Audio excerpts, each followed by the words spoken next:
Hello. You're listening to the Crack Podcast. But this episode is going to be a little bit different from the usual. This one isn't just going to be me sitting solo, talking about what's happening in my little orbit, amusing myself like a budgie in a cage with its wee mirror. No, this episode is myself and a guest, Mr. Drew Stacey. Drew's a co-worker of mine who generously gave up some of his time and came round to the flat to talk about a project that he has coming up. We've been working together for a few years now and we're on the same team. So we're in each other's company for 48 hours a week. Okay? So you talk a lot on those shifts. Now, he's been talking about this at work occasionally for a good wee while, and I have this podcast, so mix it together. Here's what you get. He has something to talk about, and I have this platform for, talking on. Now, I do believe that this is his first podcast appearance, and I do think he comes across great on it. Alright, because I had to go through and edit the whole audio thing. Now he talks a bit about the event he's involved in planning, and he talks a bit about his own music history or his experience. But I won't go into it. I was going to try and keep it suspenseful, but it's probably in the title of the episode. So, right, let's get the intro music lined up here. Ladies and gentlemen, please welcome to the Crack Podcast, Drew Stacey.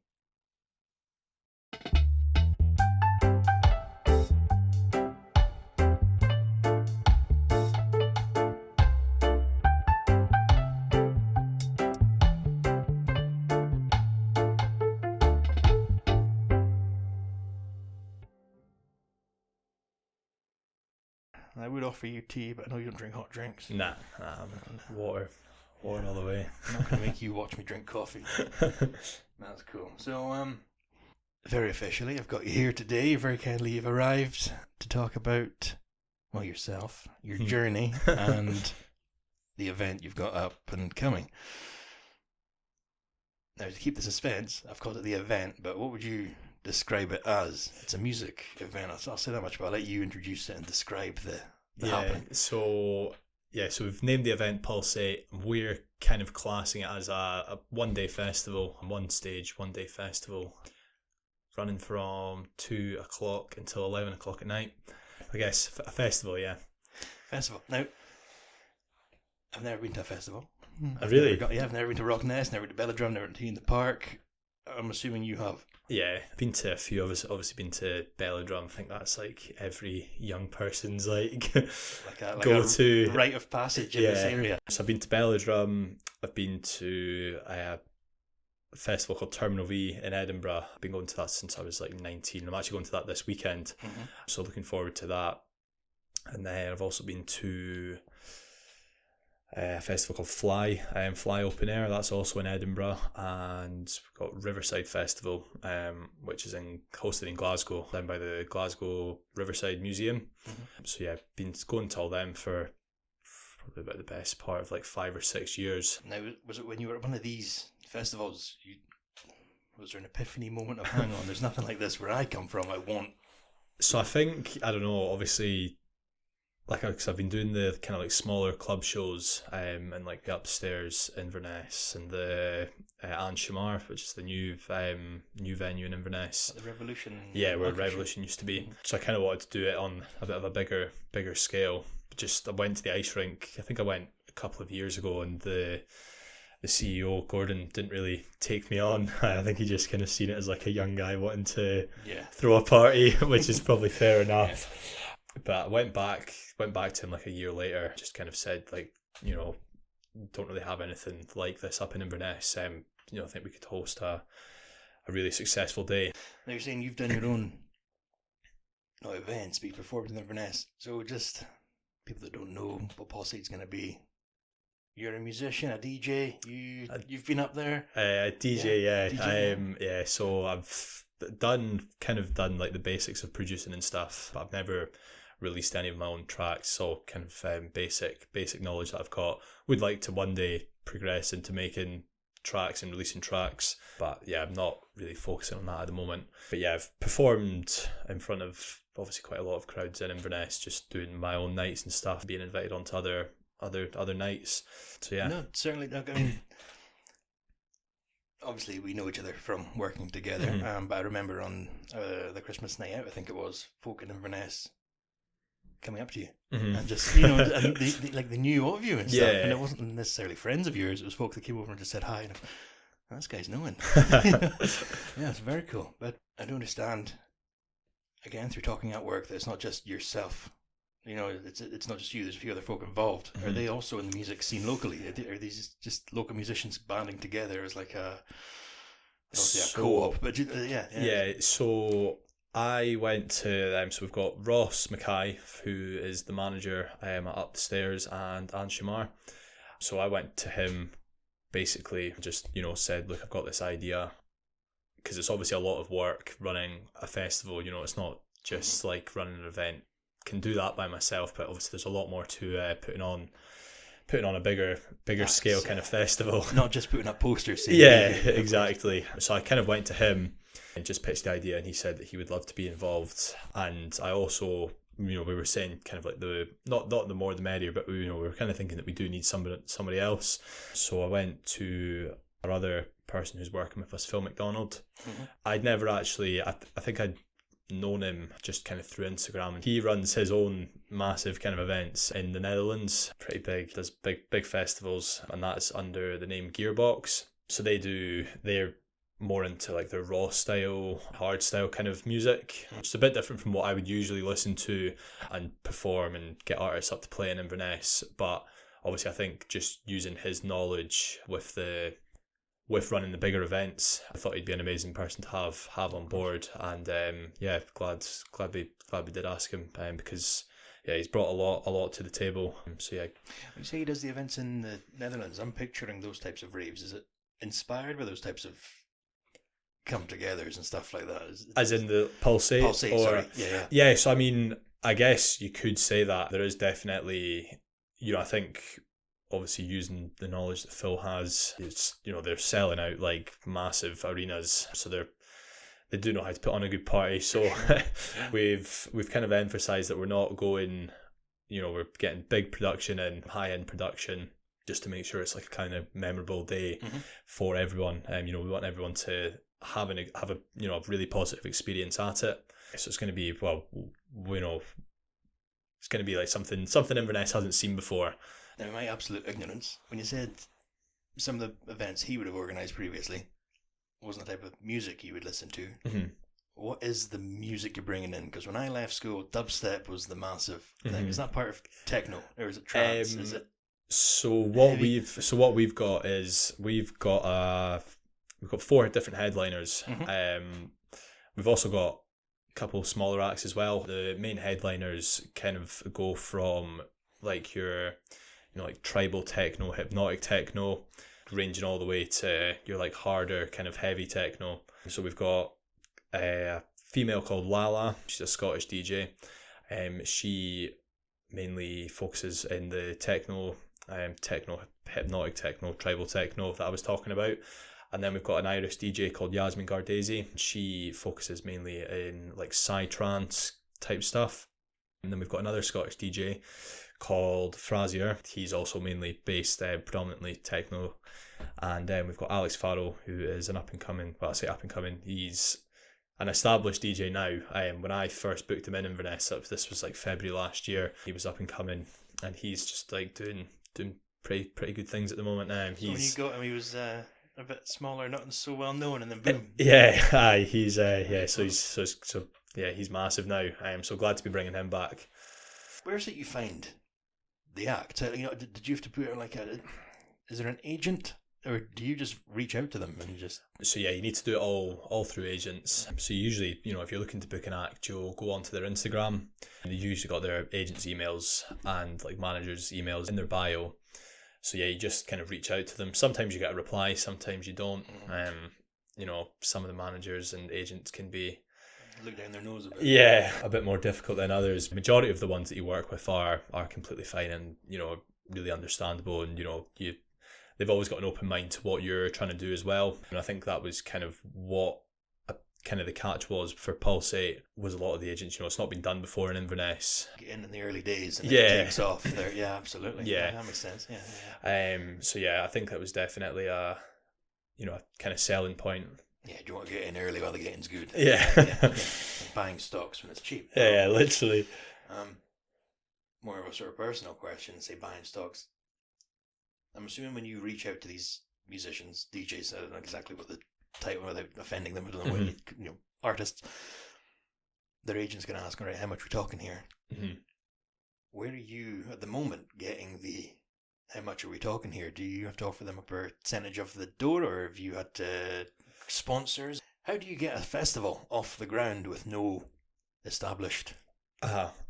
So usually with, you know, getting artists, the agents basically send you an offer sheet, which you will fill out, and you basically just need to kind of give like the dates, you know, all the details, all the relevant details, and then at the bottom it's, you know, what's your offer basically. So you need to put in an offer to them, and they'll come back and tell you if it's too high or too low, and they'll let you know quickly if it is too low. All right. I should probably say as well, when you say the ice rink in Inverness, that's not a groovy name for a nightclub or anything. No. Like that. It's the ice rink. Isn't Yeah, it? literally, it's the Inverness Ice Centre is what we need to say to people, but it's gonna be transformed into a good place for a music event. Big sort of warehouse type thing, isn't it? Where's the ice going?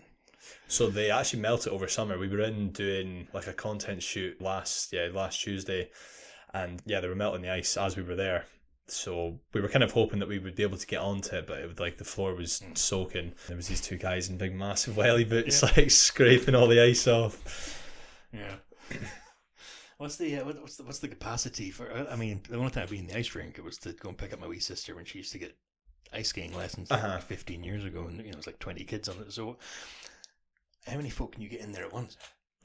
So I think legally you can get legally, and the amount of tickets we're selling is you can get 1,600. That's like the safe kind of number.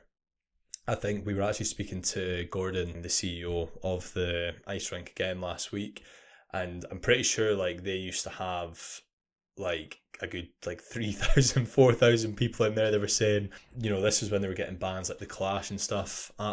Yeah, played in the ice rink. I was finding all this out last week. I didn't know that. Yeah, so apparently there used to be like thousands of people. I think obviously back then health and safety wasn't really as big a thing as it is now. So yeah, we've been shoulder smoking fags and stuff like that. Yeah, of course, yeah. So we've kind of been we've been warned that we can only do 1,600, which we're completely fine with. You know, it's only the first year of us doing it, so don't want to be. And if you're allowed to tell at this point, what's today's date? Was it April the 15th? Yeah, April the 15th. Have you sold close to that amount of tickets for your capacity? I mean, that's if you're allowed to tell. I don't know how locked down this information is. So we have sold at the moment. I think we've sold just over I think we just sold just over a third of the tickets. You know, it's obviously when it was first announced, it was like massive news for Inverness, and when the tickets first came out, you know, they just kind of shot up. They've kind of hit a bit of a slow point now, but you expect that. It happens with every single event you do in Inverness. There's always a peak, and then there's a bit of a downfall. It goes quiet for a wee while, and then see like the weeks leading up to the event always shoots up. You'll get the initial excitement, and then folk waiting to see what their work rota and stuff. Yeah, I see. Okay, cool. And have you had folk from far afield messaging? You know, like folk in the islands and things. We know that there's groups of people from like Glasgow and Edinburgh coming. There's people from Skye coming. I'm not 100% sure about the islands and stuff. And there is a guy who is like super eager. It's like a super eager DJ. I think he's from Orkney. I think he's maybe hoping to come down for it. But that's the only person that I've spoke to who's from the islands anyway. I wonder if you know how like the Nordic regions, they've got a massive heavy metal scene over Yeah, there. yeah. Just the islands have got this rave scene that's just totally behind it. Yeah, that's excellent. I mean, and so again, my perception of a festival is a massive sort of open field, mud, drunk teenagers and stuff. But then you're hosting it in the ice rink, big warehouse. I'm picturing more of a rave. Is it all contained in the warehouse? Is there food vendors, refreshments? Is it all in this one spot, or does it spread out towards the Aquadome and the park? We've got, so obviously we're gonna have our initial main stage. We're gonna get big LED screen into the ice rink. The ice rink bar, which they're going to be setting up. So I don't know if you've ever seen from, well, I don't know, maybe through Facebook or whatever. I think the World Cup finals are maybe shown in there. Yeah. I saw photographs of seating laid out and stuff. So they have the kind of bar up the back of the ice rink, and then it'll obviously be the big open space between the stage and the bar. We're going to have 2 or 3 food vendors, I think, which are going to be in the car park, and then we're hoping to have like a kind of chill out area as well, because obviously it can get pretty overwhelming at times. Yeah, pretty intense and overwhelming for people. We're hoping to have like a kind of chill out area, food vendors and stuff outside. So yeah, and it's one day, you don't need a camping area. Yeah. I'm sure Maybe, folk not yet. Maybe one day. Yeah, folk in the islands. Yeah, of course. So they're not, with no camping and things like that, and it being the one day.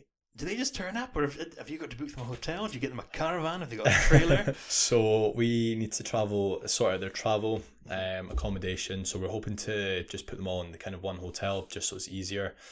So yeah, we need to organise all of that, and then we just send it over to their agents. Some of the agencies have like their own travel teams and stuff, so they'll sometimes organise the travel, which makes it a bit easier for us, because sometimes these DJs can be coming from all different parts of the world as they play internationally. So yeah, that's always a bit of a help when they have that. But majority of the time, we're organising it. Yeah. And have you got some of them like this? Is it the 4 big ones you mentioned? Sorry, so are they coming in fresh from a gig the night before, 2 days before, and then leaving straight away? Are they constantly on a circuit? Yeah, so we actually reached out about the travel literally the other day, because we were like, better to get it sorted sooner rather than later before prices go up and whatnot. Some of them didn't have dates, like a date locked in, because the Puls8's on the Saturday, so some of them didn't have bookings for the Friday, but you can get last minute bookings and whatnot. So we said we'll hold off for another wee while just in case, because last thing we want to do is book travel and then have to rearrange it from somewhere else. So have you had any weird demands, like they don't want red M&Ms in the bowl and stuff? I haven't, not for this event, but we have had. I remember I booked DJs like when I was first kind of starting out doing events. This is like, bearing in mind, this is like my first ever like headliner booking and stuff, and they had like crackers, hummus, bananas, like 24 cans of Red Bull, like bottles of vodka and stuff like that. It was proper, again, that was old-fashioned rock star type yeah, stuff. Yeah, but the thing is though, like I did ask them about it. Like I was like, so why have you got all that if it's just the two of yous? And they had basically said that it was for their festival. It was their festival rider, so they obviously take like a bunch of friends to the festival and stuff like that. So it was kind of to sort all them out.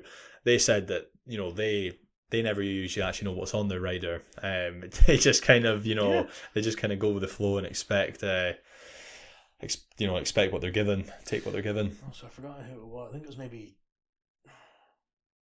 Van Halen or one of those bands. But they put like almost silly things near the bottom. I don't know, say it's we want all the cushions rotated at this angle, and if they came in and the dressing room that wasn't done, they would assume the organisers didn't have an eye for detail, and then they wouldn't know if things had been set up correctly. If they want the ramps set the ramps set a certain volume or things like that. Yeah. Small wee details and being pernickety. Yeah. But did you have to study event management and stuff, or have you just picked this up? Just kind of picked it up myself. Fantastic, doing it. Yeah, I mean, I think like just going to clubs and stuff from, well, probably like from when I was underage, to be honest, arrest me. But yeah, like, I don't know, like just going down to places like Glasgow and stuff, I was just like, I don't know, I went to like my first event and just like absolutely loved it. And I was like, I'd love to do kind of something like this up in Inverness, because obviously, as we know, Inverness isn't, massive. Hasn't got a massive music scene, or it didn't anyway. It's getting bigger now, but yeah, I just kind of went to like my first ever event, and I was like, oh, this is so good. Like, I would love to do my own events. I need more of this. Yeah, Do it myself. and it's just kind of spiraled from there. And when word got out that you were doing this locally, if folk locally started coming to you, if you had like the food vendors, for instance, did you have to go to them, or was it like, here we hear you doing an event? So we'll be going to the food vendors, but actually not sorted yet. I'm saying we'll have food vendors outside. We've not actually got in touch with anyone yet, but like, yeah, we'll be getting in touch with them. But we have had like so many people, like up and coming DJs, basically saying like, look, I've seen your event, would love to play at it, but we can't, we can't take everyone on. But we we're doing we're going to be doing a DJ competition. So that's going to give up and coming DJs an opportunity to prove themselves. How will that work? They send you a mixtape, or so we're gonna get them to post mixes publicly. And then kind of it's going to come down to like a short list of like whoever has the most plays, most likes and whatnot. And then we're going to do a wee pop-up event where we're going to invite all the DJs that we've shortlisted to play like half an hour sets or whatnot. And then we're going to kind of pick the winner. Have you got a date for that? We don't know. Will that be in the Revolution? So we were actually talking about a few different venues. I think we were actually maybe wanting to do it in Cool Runnings. Sure. Right. Just it's something different. We were gonna do it in upstairs, but like we were like, let's do something different. Why not? We were just waiting to hear back from the guy in Cool Runnings. You should probably say to folk that aren't from the area that are listening, Cool Runnings again isn't some fancy venue. No, it's a Jamaican cafe. Yeah, go. So. Ross Mackay, who I was talking about earlier on, he's been in touch with the guy, and apparently the guy was like really open to the idea. So we're just waiting to hear back for a date that suits him, but that'll be within the next month or so.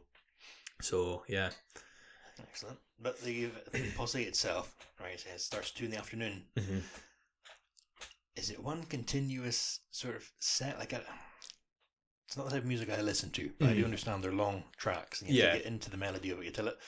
Without saying spiritual, you got to let yourself sort of feel the music. It's not lyrics, and it's not. Does it start at 2 and just run, or is it going to be broken into blocks? So the event the event will just run from 2 until 11. Each DJ's set, they'll all be kind of unique to themselves. They are all kind of unique to their voice, if you like. I don't know. Unique to kind of like their own genres. Like everyone knows kind of what to expect from each DJ. So I don't know. I guess you could say each set will kind of be like its own block, because like the DJs are different from each other. So it's not genre specific, I guess. So yeah, but it will just be continuous sets from 2 until 11. Are you going to be there all day? I will be. I'll probably need to be at the ice rink from early on in the morning. 5 in the morning. Yeah. Until, 24 hours. Yeah, so yeah, it's going to be a long day, but it'll be worth it. I can't picture it. I mean, obviously, you've not started setting up yet, but I'm just, when you said it was in the ice rink, I was like, on the ice. But you're going to transform the inside, you're going to get not decorate, but you're going to put the big screens up and stuff. Do you have to bring in contractors for that? I mean, how do you coordinate? And it's just the 3 of you. Yeah, it's just the 3 of us. So we've all kind of had our own like roles. We've obviously been having meetings throughout ourselves. So I've been organising all the bookings and DJs and whatnot. Phil's been mainly focusing on artwork type things, getting all the artwork and graphics sorted, and Ross has been sorting out the production side of things.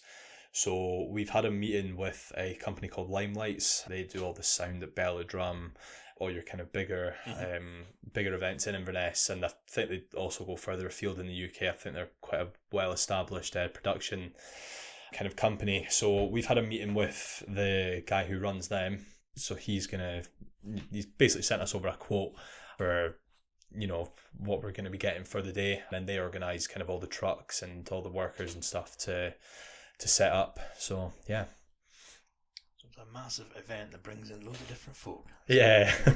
Sound techs, light techs and stuff. Yeah, so and then without casting a negative shadow in the paper. There was recently a thing, the ice rink's closing. Where did that come from? Is that? So that was kind of, I know, that was a bit of a shock to the system for us as well.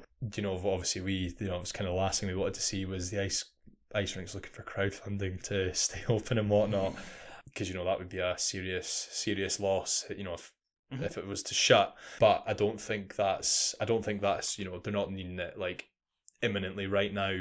I think they're more kind of planning ahead for the future. I'm not really sure of the ins and outs of it. So they're going to be open when your thing's up, basically. It's not going to be closed by the 7th of June. Put it that way. No, because that's what it was. Because like, you know, we talk about this at work every now and again and stuff like that. I'm like, okay, you know, it's exciting. That's coming up, and then suddenly, bam, ice rink's closing. I'm like, does Drew know that's? Yeah. Does he know it's closing? A right-hand turn there. Yeah. Oh, very cool. And I'm assuming they get something out of the ice rink. Are they hoping to bring in more ice skaters, or are they just gonna make money off the bar? Like, what's in it for them, basically? You know. So they are taking all the bar. Oh, there you go. Yeah. So obviously, you know, as I say, we've already sold over 500 tickets. So you know, even if every person spends, I don't know, say like what, 20 quid. That's all theirs. Yeah, it's all theirs. So they'll be getting good revenue for the day.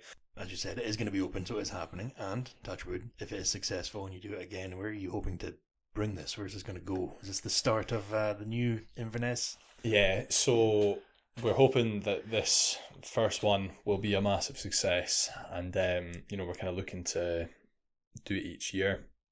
We did speak about possibly doing a New Year's Eve event, but we're just going to see how the first one goes, and then you know, we're kind of looking to bring Puls8 to maybe other cities at some point. Okay. The likes of Glasgow, Edinburgh, Aberdeen, all these kind of places. But just hoping to nail the first one. So I suppose, but even by that, like, you've not limited. It's not called Puls8 Inverness. Like, Rockness is kind of limited to where it can go. Yeah. When you're saying you're looking at it, obviously you said you're not planning now, but when you said New Year, it's April. How long have you guys been planning this one?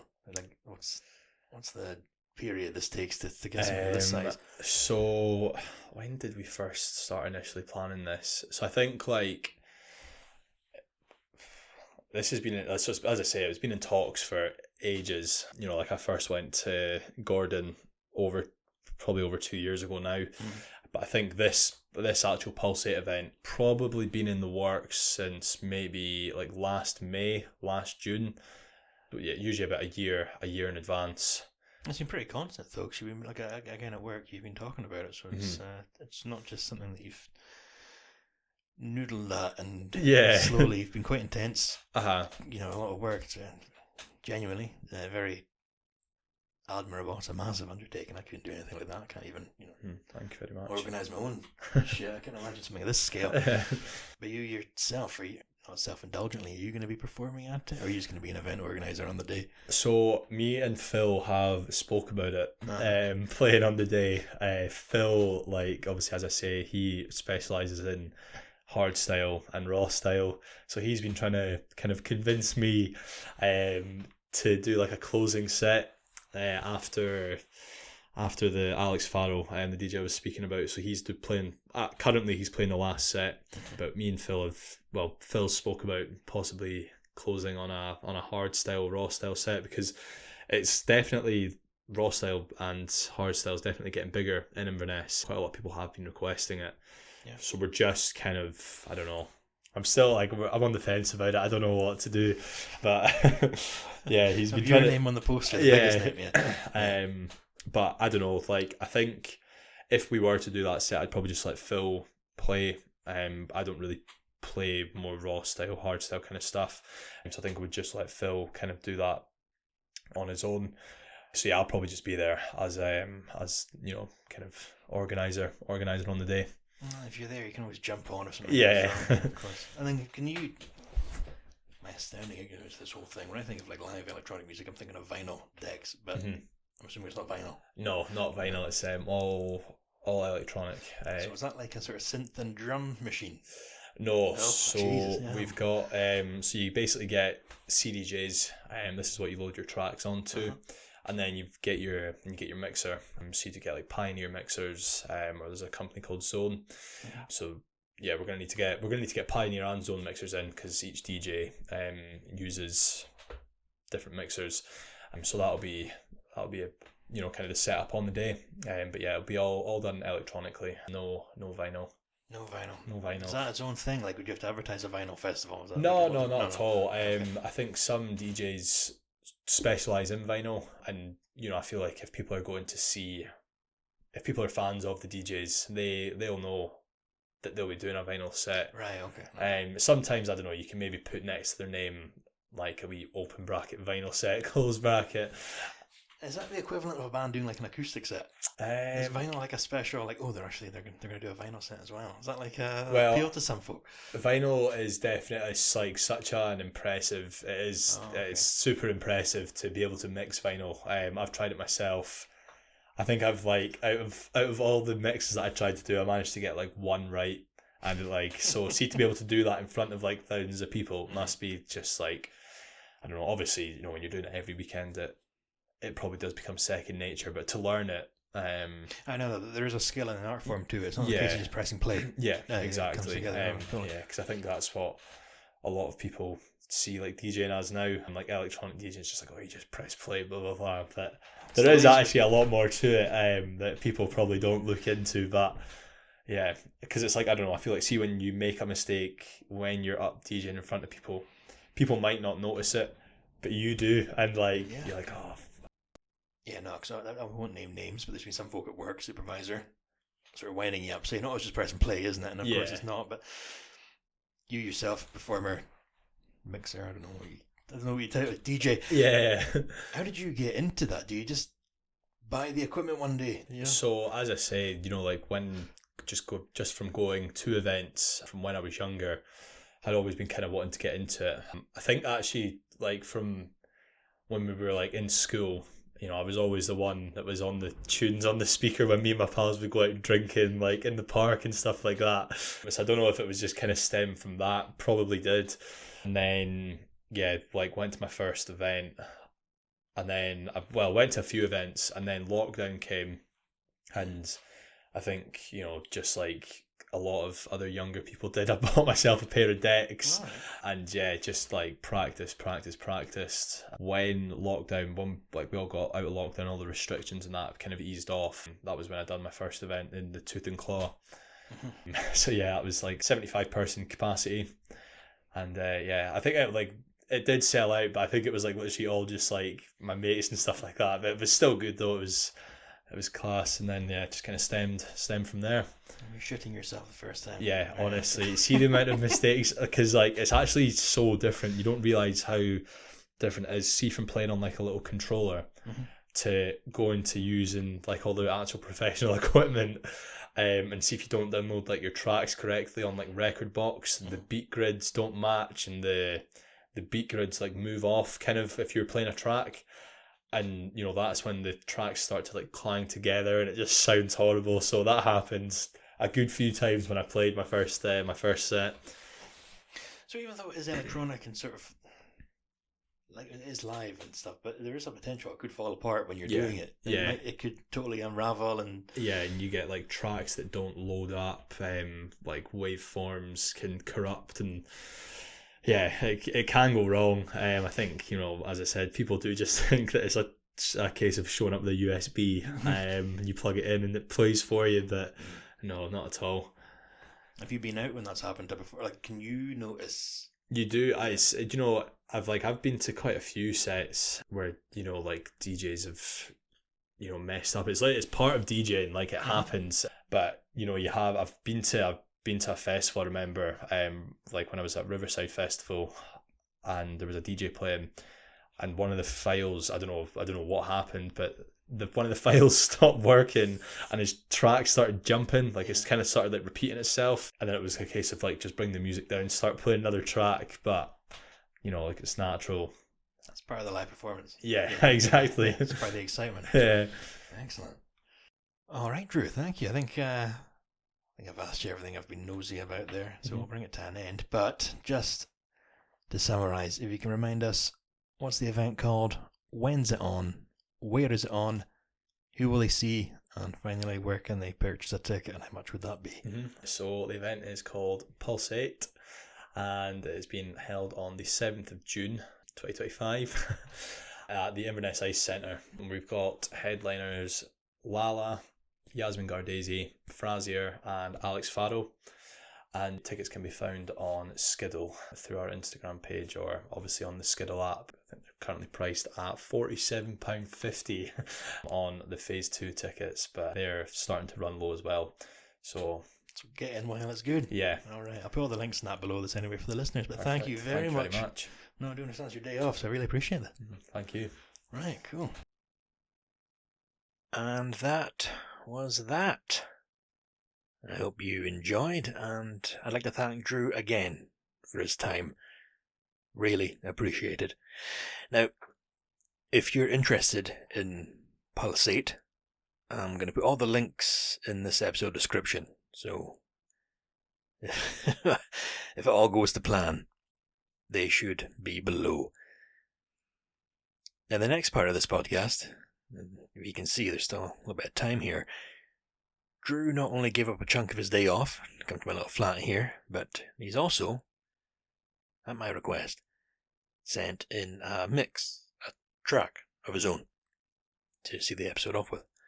I'll wrap this up and get to it. So, as I say every episode, thank you to Blackmill for the theme tune. Thank you to Cora for the logo. Thank you both for your talents. And of course, thank you, dear listener, for your time. If you want to get in touch, you got anything to say, you got anything you'd like to hear, maybe read on the next episode, get in touch through the website, the link to which will be below the show here. Yeah. So let's get Drew's music lined up. So until next time, guys. Until next time. Look after yourself. Be good to each other. Don't take any shit. But just be good. Alright, I'll speak to you next time, guys. Bye for now.